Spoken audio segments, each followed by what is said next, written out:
Hello and welcome to Pastoral Ministry. I'm Dr. Mikey Mewborn, and today we're looking at the topic Pastoral Care. This is a wonderful topic because we're going to be looking at how do you connect with your members, how do you have home visitations, and how do you have hospital visitations. It's good to be with you. Let's begin our study. I want to start with this great quote by Dr. Phillips. He said, "Your ultimate goal is not merely to know people, but to care for them. The flock of God needs a pastor who will have a shepherd's heart." I can't give enough pictures of Christ with taking care of the sheep because I think it's just one of those beautiful pictures of a shepherd taking care of the little ones. And I think this is a neat one here to look at. But if we're going to connect with our members, we're going to have to do it in different ways. It's not just a conversation, it's actually caring for them. Caring for them in a time of need, caring for them, and celebrating with them through great successes. I think that's very important for us as ministers and as pastors. We need to be people who are there for our congregation, no matter what age they are, no matter what stage of life, and really not based on their maturity level in Christianity. We need to always be taking someone to another level of their maturity in Christ. And so I think that's important. Now, as you're connecting with members of a church, I think you can do it in a lot of different ways, but here's some ways that you should be doing it. I would say be purposeful. Building relationships is just a key to doing this, but you need to be purposeful in the way that you do it. So whether you have something set up through calendars, whether you have an agenda for the week, whether or not you have a to-do list, however you want to do it, be intentional about building relationships with the people in the church, getting to know. I talked about earlier, make sure you do visits, make sure that you're connecting with members, make sure you're doing different ways, but be intentional. Talk to them about their ministry in the church and maybe their ministries outside the church. Talk about their occupation, but do it. Set it up to where I'm going to visit 10 members this week, or I'm going to visit 5 members. Whatever that looks like for you, set that up in a realistic way so that you can stick with it. I would say in leadership, small wins are always the first thing that I like to go to when I'm starting out in ministry. Get the small wins. An easy way to get small wins in a church setting is to just visit people. Just visit people and show them loving kindness. And that way, you'll build up a great friendship and a great relationship with them. Create a contact system. You might use church software for this. There's a lot of wonderful church software programs or applications that are helpful in organizing membership, organizing how involved they are. It keeps track of those things. It's also easy if you've got as the more people you have in a church, it's easier to keep up with them. You can know what events they were a part of. You can also know where they live or what their interests are. You can know all those things. One of the great things about a church software program, you can know if they're a member or not. You can know if they are baptized or not. Because if you think about it, a church family could have different ages of kids, of course, and some could be baptized and some are not, but they would be considered part of the membership of the church. Their parents are members, so they're coming, but they may not be baptized yet. So it might be important to know those things, and you would know that with the church software program. Organized calendar. Organizing a calendar is probably one of the most significant things of a pastor because if a pastor is not organized, he'll miss things. It's easy. I have had my fair share of mistakes that I have made missing events. A few notable ones for me have involved funerals. Somebody called me, told me there was a funeral, I needed to be at something, and it just didn't get on my calendar. And because of that, I did not go. And it caused a tension between me and the church member that asked me to go. And so I've had to overcome those things, and I was able to by reaching out and saying, "I'm sorry, please forgive me, accept my apology," all those types of things. But we have to be as organized as we can so that to avoid those types of things. And then church directory. A lot of churches have church directories, but many of them are going away from those. So if a church has a church directory, I would say use it. Use it a lot. Whether that's just a list of names and addresses, or if that's pictures, lists of names, addresses, phone numbers, contact information, whatever it might be, get a hold of that and use that. It's church directories are wonderful. It allows you to see a face, allows you to see the name and the address. And so church software programs are taking over that. But I do think that if you have a church that has a church directory and they care greatly about it, I would continue on with that program. I think it's a good one to keep in contact and be in the know of what's going on in a church. All right. And then connecting with your members, I've got a few things here. Create goals. How do you connect with members? How do you contact prospects? And I'm saying there, create goals to how you want to do this. So, do you have a certain way that you want to approach it? Do you want to meet a lot of young families at first? Do you want to meet with senior adults mainly at first? Do you want to have some different events, or do you want to take people out to eat, or do you want to meet them in their home? Whatever is appropriate for them and you is what you should do. Should you have them over to the house? Possibly. But you need to create the goals upon which you do that. So you're going to meet with 10 people this week, and maybe you've got some that live in apartments, some that live in houses, some that live in condos, some that would rather meet you in a restaurant, some that would rather meet you in a coffee shop, some would rather meet you in your home. Whatever that is, think about that and create goals and execute those goals, because I think that's what's going to matter when you're connecting with members. And be intentional getting information from people as you move forward. So when you're meeting with them, what are the things that you're going to ask them? What's the information that you're going to take back? And then I would say keep track of that information. So if they tell you something, write it down. If they tell you something that, it's about a family member that does not attend a church, well, maybe that's somebody you need to go visit. Write that down. Maybe there's somebody that's sick in their family. Write that down. I've known some of the most wonderful pastors I have known have carried around little notebooks and made notes. And then they would ask somebody about those notes later on. I think that's very helpful. So create goals, connect with members, contact prospects. And then don't play favorites. This is just an all-time no-no when it comes to the church world. Don't focus in on certain families. Don't give special treatment to certain people. Don't play favorites. Shepherds care for all the sheep, not just a certain family, not just certain ones, even the ones that you say are harder to minister to because they're negative. We've all ministered with people or to people that are extremely negative. But what do you do in that situation? Well, you encourage them and you try to take them another step. You try to keep them going in a certain direction. And it takes a lot of prayer and it takes a lot of wisdom to do this, but it's important. Also, we want to be careful not to play favorites, because when you play favorites, you ostracize so many people, and a lot of the people won't even want to be a part of the ministry any longer because they're not looked at with favor. They're not looked at with any kind of respect toward them, and so they start thinking you don't care about them.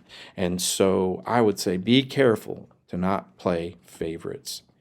Stay connected virtually. Now, this is so important because today, modern day, we connect with people through email, through texting, through group apps, and social media.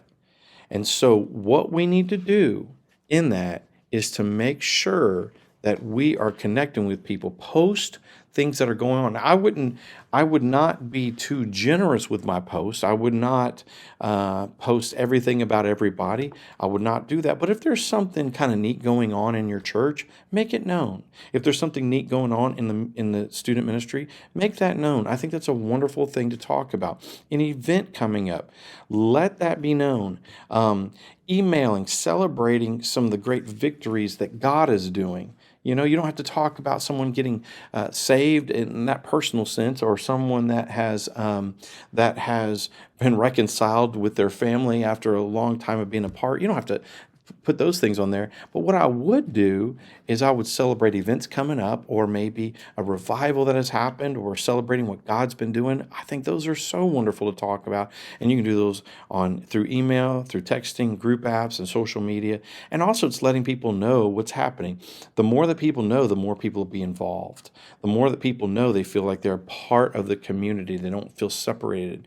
And so that helps bring people together. So I would say do that. And then as we move forward, be available. I want to talk about social interactions because I think when we're talking about this, it's important to understand how do you do it. Well, I would say a few things here. Be available, be approachable.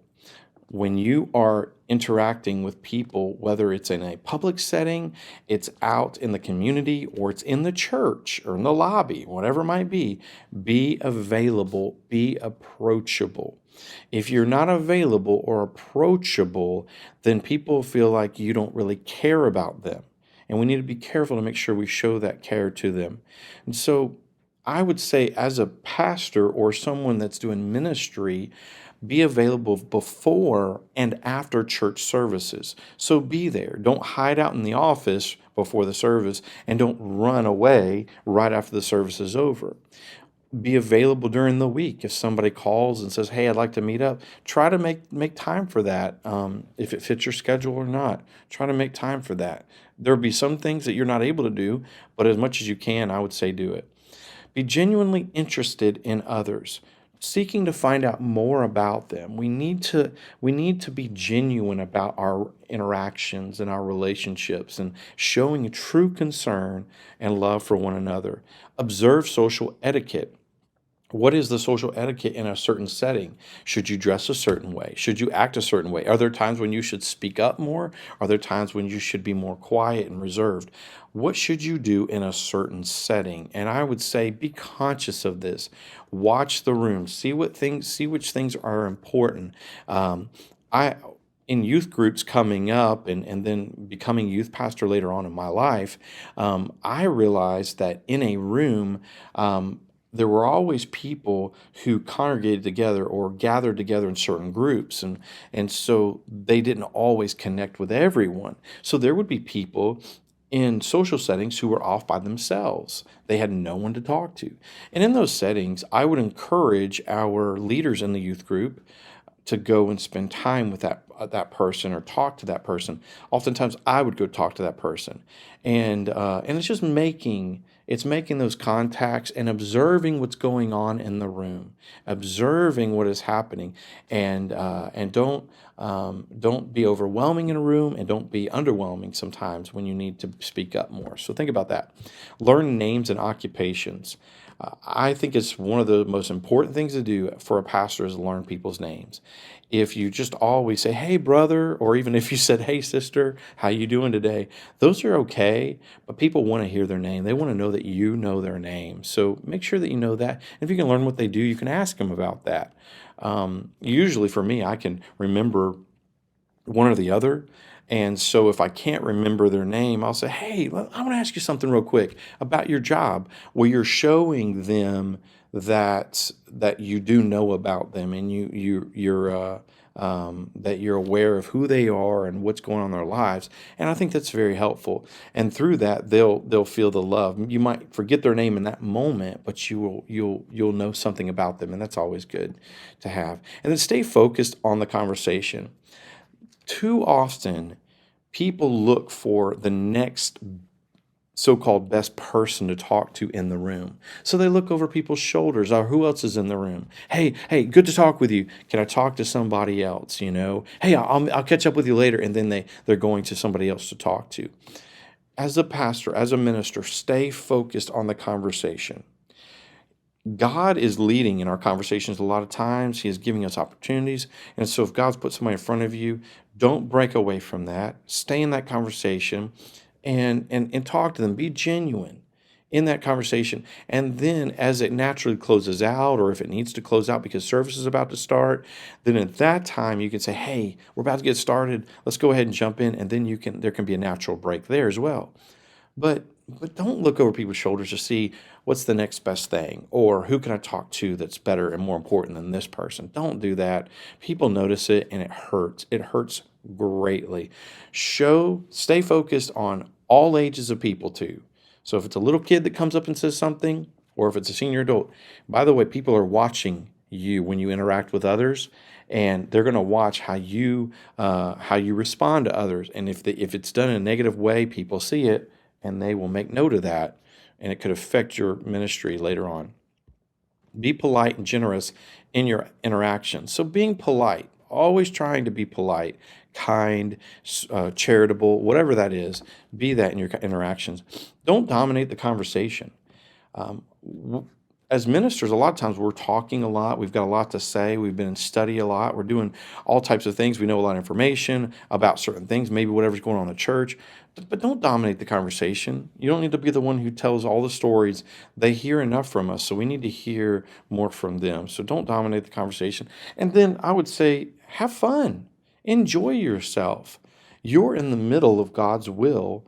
And so in that setting, enjoy it, embrace it, and get out there and have fun, joke with people and laugh with people and listen to stories, tell stories, do some fun interaction with the kids or whatever it might be, and just have fun and all that. All right. So next, let's talk about home visitation. Make appointments. I think this is really important. If you're going to go visit somebody, make an appointment with them and say, "Hey, I want to come visit you. Do you have some time on this evening? I'd like to come by, say hi, see what's going on." So if you want to have a coffee get together, if you want to have them over to your house, or if you want to go to their house, just make appointments. I think that's important. Um, Number two, pay attention to the clock. You want to make sure that you don't stay too long, and you want to make sure that you don't leave too early. So don't stay too long and don't leave too early. There, in some settings, there's not a lot of conversation going on, so you feel like, well, they're just not that interested, so maybe I should just leave. And in that, you should probably offer some more stories and offer some strong questions that can lead to longer answers for them, and try to get them into the conversation a little bit more.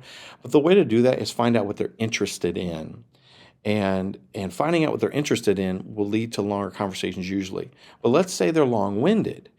Well, in that, they might talk a long time and you have to leave. Maybe you've got kids that you need to put down, or maybe you've got another appointment that you got to get to. Whatever that is, you got to be careful with those things. But in a home visit, don't just sit down and leave in 10 minutes or 15 minutes later. Don't do that.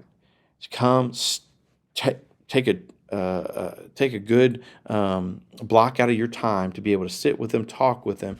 I usually say about an hour to 2 hours is a good amount of time to sit down with someone if they feel comfortable. But if you see them getting fidgety and they're just like, "Hey, I got a lot to do," pick up on those cues and you go ahead and leave. I think that's a good time to do that. Say, "Hey, man, I'm so glad to be able to meet with you, but I'm going to go ahead and we got a lot going on. We're going to get on out of your hair," type thing. I think that's good. Take a friend with you. This is always important. Take somebody with you. I think that's good for accountability, for protection, but it's also good for ministry, because when a pastor is taking someone with them, they're usually pouring into them. They're usually helping them to know what to do. Maybe they're working with them so that they can do visits later on. But I think the protection is equally important. Let's say you go visit somebody and the husband has not made it home from work yet in a setting like this. Maybe he's at work and she's already come home from work, or maybe she's working from home. A lot of people are working from home these days. And so, whatever it might be, you don't want to put yourself in a bad situation. So if it's just a lady at home by herself, as a minister, you don't need to go see her and go into her home by yourself, because that'll cause an issue. But if you have somebody with you, you have more opportunity to be able to talk to her, whether it's the front door or whether she invites you in. There's some opportunity there. So whatever it is, but be careful and be wise. Let's talk about hospital visitation. This is so important. I would say, first thing, go. When you hear someone's in the hospital, go and visit them for encouragement, for information, for family members, for the church. for yourself. I've got these things out here because there's a lot of reasons why you should go do hospital visits. It's an encouragement to them. They're seeing their pastor or one of their pastors come visit them. That's wonderful.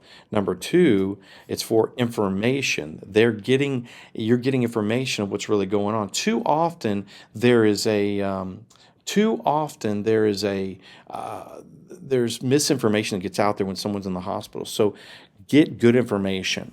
Number three, it's for family members. Sometimes we visit people in the hospital for their families.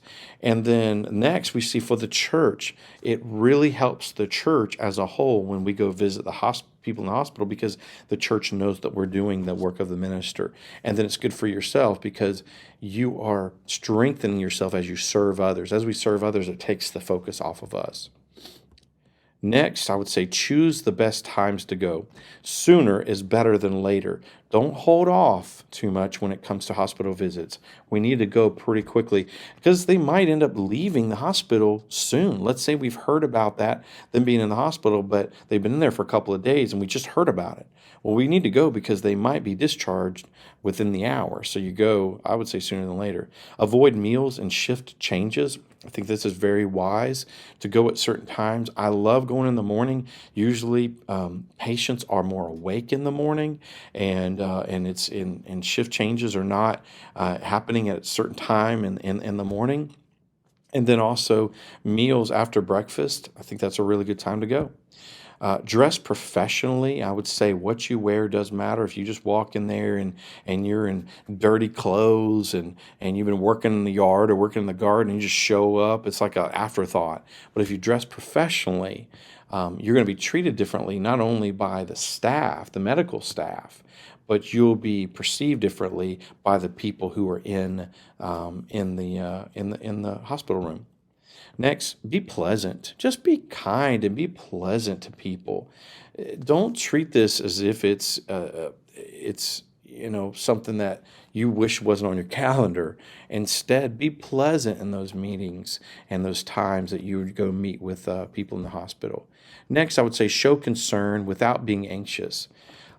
If someone is in for a heart condition or a heart attack or whatever it might be, or stroke, you want to show concern. Oh, I'm sorry this is happening. Man, we're going to be thinking about you, praying about you, and all those types of things. But don't show that you are worried about them and man, they may not make it. Don't show that. You're there to show hope. You're there to show peace, and they need to hear that. Don't focus on yourself. Too often, pastors get in and they just want to talk about their medical history, or they want to talk about what happened to their family, and they want to talk about to the last person that they talked to who was in the hospital. Don't focus on those things. Really focus on the people. Don't act like a medical expert. I think that's very important. You hear a lot of medical jargon. You hear a lot of medical verbiage when you're in the hospitals a lot. Don't act like the medical expert. You just listen, take it in, and say, "Oh yeah, I'm sorry to hear about that," and maybe even ask questions. Now, what does that mean? And okay, yeah, and ask them about those things. I would say again, watch the clock. Don't stay too long and don't leave too early. Very important. Be careful around the patient. Be careful. If they're hurting, you want to be careful not to bump the bed, not to bump them. You don't want anything to fall on them. You don't want anything to hurt them. I've had moments where I was in a hospital room and someone came in and bumped the bed, and that person had just a major surgery, and it brought a lot of pain to that person. And so we don't want to do that. It sets everything off in a bad way. So don't do that. I would say also be kind to the medical staff. These are the people who are going to be taking care of this person, and how you treat them is going to go a long way in their minds as well. Not only the medical staff, but in the mind of the patient who's lying there sees how you treat other people. You've got to be respectful there, and you've got to show that you're pleasant with all types of people. Listen well. Ask great questions and listen well, because other church members might ask about how the patient's doing. You need to be able to answer those questions. Talk about the family. When I am meeting somebody or going to visit someone in the hospital, I usually ask them about their families. How's your family doing? Oh, tell me more about that. That's incredible. And if they feel good enough to talk about that, people love usually to talk about their families or what's going on in their lives or where they come from or their past. Talk about those things. Those are a lot of fun. Takes their mind off of what they're dealing with too. And then minister to them and pray to them. Go in with verses, go in with scripture, go in with things that you can share with them to give them hope and encouragement. And then always pray with them. Always pray with them. Lastly, I would say these two things. Get to know the medical staff. You will have opportunities to minister to them as well. And then also, you might receive more opportunities and greater access to patients through these relationships. I have been in hospital settings many times, and depending on the staff, but depending on the medical staff, they may or may not let you in. But by being kind and treating people with respect and looking the part, dressing professionally, people will be more apt to let you into a room because they think you have it together and that you really do care and you kind of fit the care of a patient. And so they will oftentimes let you in to be a part of or to love on and to minister to a patient. All right. Well, this has been Pastoral Care. It's so good to be with you today. God bless you, and we'll talk to you soon. Bye bye.